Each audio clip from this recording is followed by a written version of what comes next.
Vince Cable is a former UK business secretary. Well, I think probably the surest sign is that there's as little as politics as possible, and that people are just quietly getting on with their business arrangements. You know, there's a lot happening anyway. A large number of Chinese students come to Britain, tourists come, business deals are being struck, and that's the way it should be. I think once it becomes noisy and political, then you've got a problem. Wang Wentao spoke about turning potential into concrete achievements. What's the one thing both governments should prioritise next to make that happen?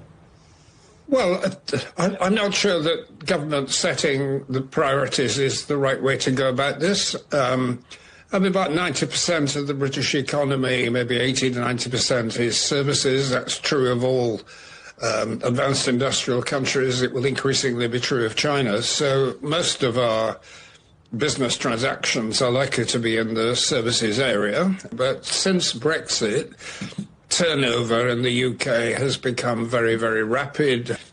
So I would hope that when the next government is formed, presumably under Mr. Burnham, there's as little disruption as possible, that, you know, roles like the Chancellor, the Business Secretary stay as they are. But I don't think ideologically, politically, there will be any difference.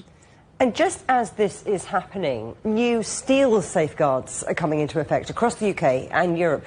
What does that signal for the wider direction of global trade, including UK-China relations? Well, steel is to some extent a special case. There is massive overcapacity in world markets. There is in China. We know that Chinese government is trying to cut back on excess capacity. We have a steel industry here that is really struggling.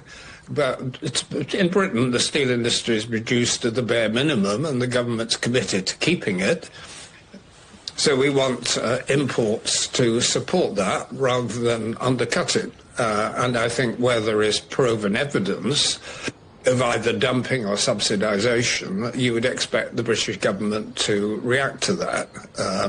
I can't comment on the details, but I think that is the policy, that we want to remain an open economy and to maintain good trade relations with China and other partners, but where there is subsidization or dumping, then there will be tariff countervailing duties against it.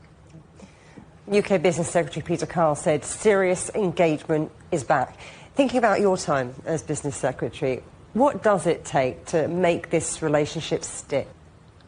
Well, when I was Business Secretary, we were part of what was called the Golden Era. I'm always myself a bit suspicious of this rhetoric. I don't think you need rhetoric, you just need common sense and avoidance of ideological conflict. I think it's the job of politicians to create a good, stable environment within which businesses can then operate and do business without political interference.